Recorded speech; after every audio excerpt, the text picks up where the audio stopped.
I can change that a little bit.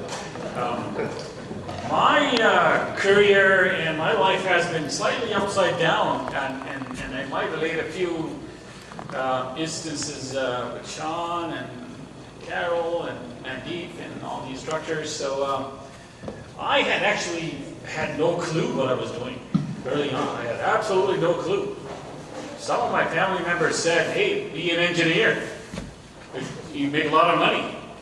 Boy, they were wrong. Right? Easy hydro, etc., etc., etc. So early in life, in early teens, I lost my father. And it was like, didn't know what to do. It was like, now what do we do? You know, I was the only guy you go up and talk to. And now what do you do? So early teens, I grew up in Richmond.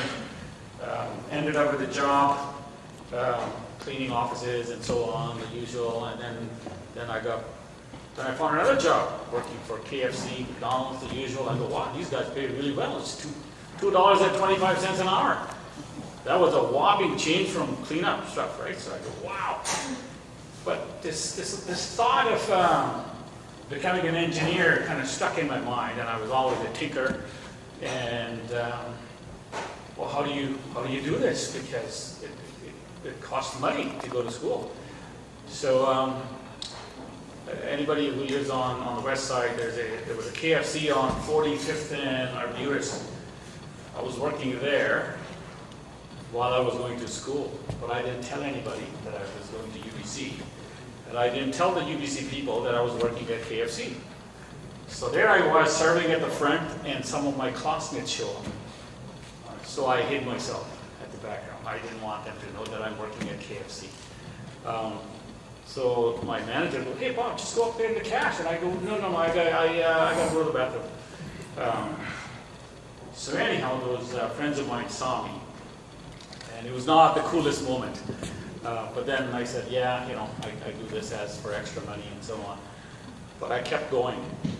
Somewhere, and I can't remember the exact location, I saw this sign. It said, winners don't quit and quitters don't win. It just stuck in my mind, and I said, I'm going to make this happen somehow. So there I go, UBC, first year. It's one of those things where you experience everything that could possibly go wrong, did go wrong. So second term at UBC, those who are UBC students or have been UBC students, students like to celebrate birthdays. And my birthday was in November. And does anybody know what they do to people that have their birthdays in front of the library pond? They strip you naked and throw you into a pond. So, well, I go, that's nice. Where's the birthday cake, right? So the birthday cake was, they collected all my clothes and they gave it to you. And then they go, okay, go ahead. So that was interesting initiation. But you know, it's one of those things, and I think Sean's words of being authentic and being honest and straight up, focus, stayed in my mind and carried on. And they inducted me into the Llama Club at UBC. The UBC people here. It was a club where they have a beer drinking machine. And all you can drink is free as long as you can make it to 40 beers. And I go, oh, this could come in handy. So they gave me a Llama thing, which means you can drink. But I had no idea that I actually drank. I had no idea. Continued on, and then something else went wrong. Went to the bank, and the money that I was going to pay for my fee just went missing. So I had $2 left in there. But those were the days if you wanted a copy of your checks, it cost you 50 cents to get a copy of your check. So, well, I go, if I get a copy of 4 checks, I'll have like 0, right? So that didn't go well, so I quit. Then I worked in local companies, and then I said, well, how do we make this happen? And University of Victoria opened up new faculty of engineering, and they said there's a co-op type of thing, and I didn't know what a co-op was. The first time I read it as a coup. And I go, you have a coup. So anyway, I applied, and as luck would have it, like stuff just happened. It was no plan. They were taking only 40 students into the engineering.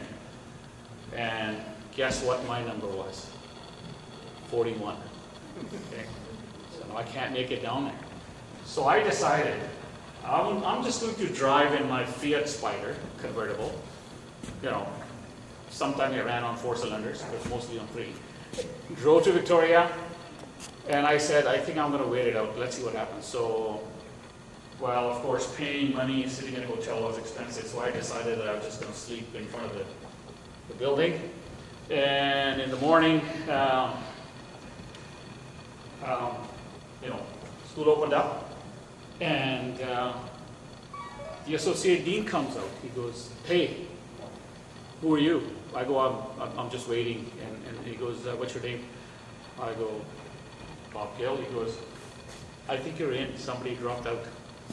So I made it to University of Victoria as the 40th attendee, or 40th registrant. And life, I was not going to look back from there. First term, I think I did enough damage to courses. I think I aced everything.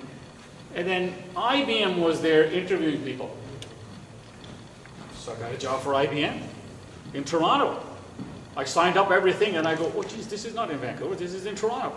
Flew to Toronto.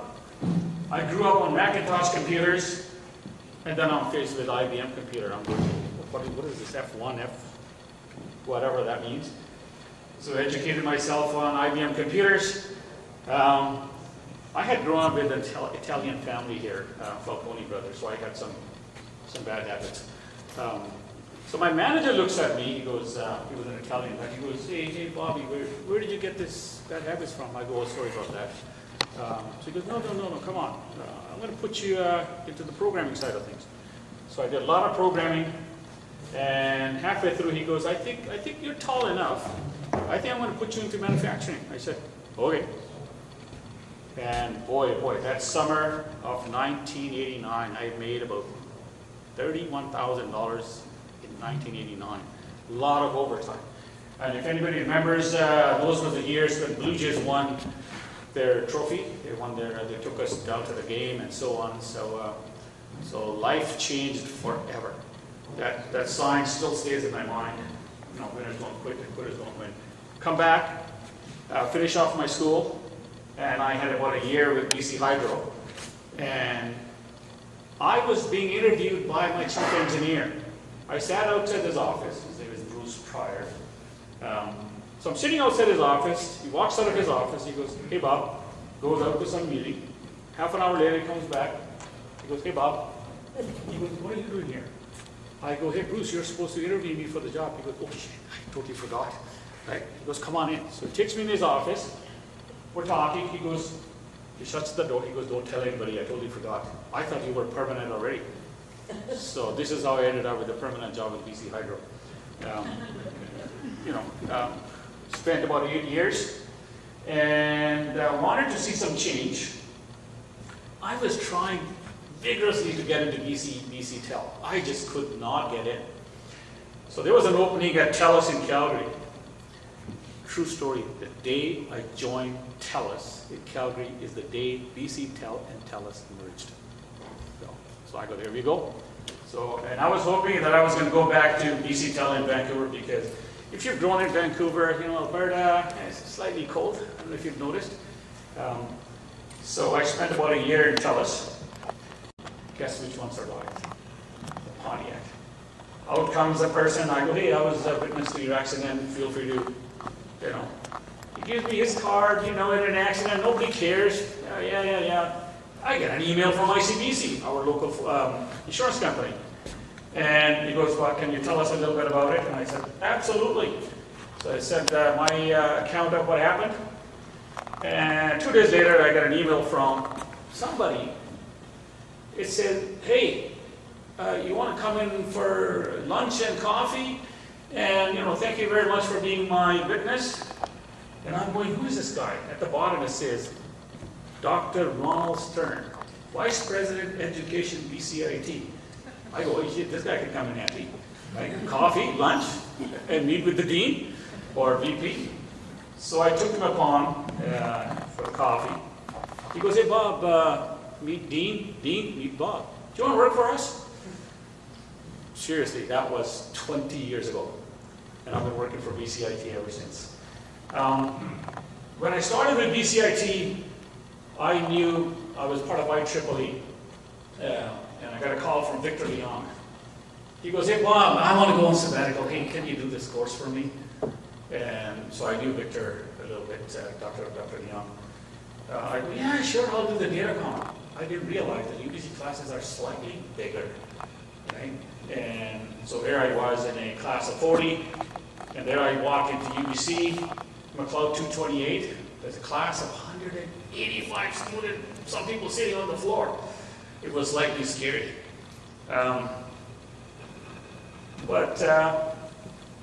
First lecture, one of the students asked me a question about daisy chaining routers and so on, et cetera, et cetera, et cetera. He had just come in from a co-op job. And my answer to that question was, "You know, I don't have a good answer for that. I will get it back for you tomorrow." The entire class clapped.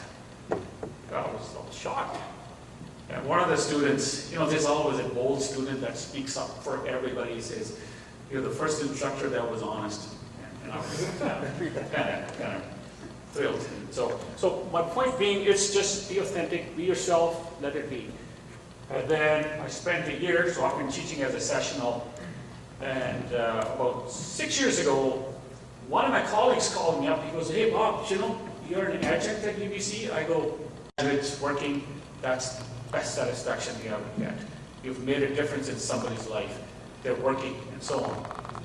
My graduate studies, when I was at BC Hydro had a program called, Professional Development. We get an email from Chief Engineer. If anybody wants to pursue their degrees into master's program, we'll pay for it. At the back of my mind, I said, I think I will let you do that, right? So that's when I actually bought first textbook, because as an undergrad, I couldn't afford a thing. Barely pay your fee. Now, textbooks after textbooks, and got my grad school. BC Hydro paid the equivalent of, I counted, $93,000 towards my grad school. And that included, when I'm going to school, they paid for the fee. If I'm away on a project, they paid for helicopter rides behind dams and so on. And when I moved to TELUS and BC Tel merged, and they said, "We have a program too. If you want to pursue your degree further, we'll pay for it." I go, "I think I will let you do that." Right?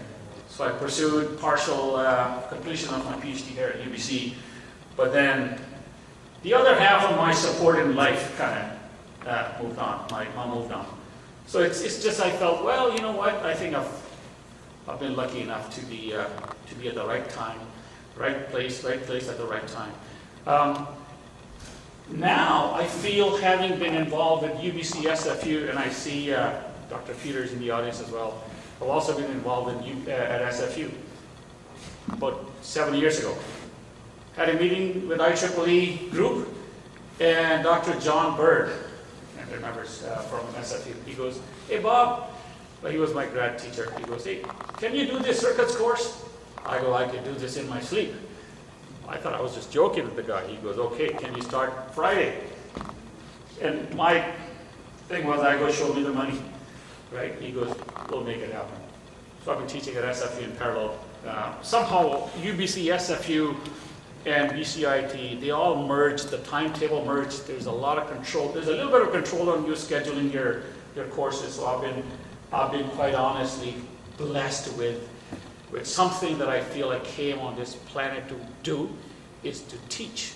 And while you teach, you think it's only teaching, but I am learning back from the audience of students, where students, make you learn some of the newer methods and so on. So I feel I would not trade my teaching job for absolutely anything. It's just one of those satisfying things that people do with passion. And when I take on a course, like my father used to say, if you want to learn something, teach it. Right? And I would not trade this job for anybody. As part of the IEEE, as we speak, all this stuff just happened. There was no plan. I'm going to be the CEO or whatever you want to call it. Stuff just happened. As we were speaking, as the other colleagues were speaking, I just got a text from IEEE headquarters. There's a meeting happening right there, right now. I could not make it to the meeting, so I don't know why they see something in me. So I've just been appointed to Region 7 Western Canada Chair, which means I will look after the issues of anything from Vancouver to Winnipeg. So I'm honored to be part of that group, and honored to be here, and privileged to share my stories. The bottom line is, if you got a goal in mind, go after it. Relentless pursuit is the only way you can get it. You know, winners don't quit, and quitters don't win. If you quit early, it's just not going to happen. Thank you for listening to me.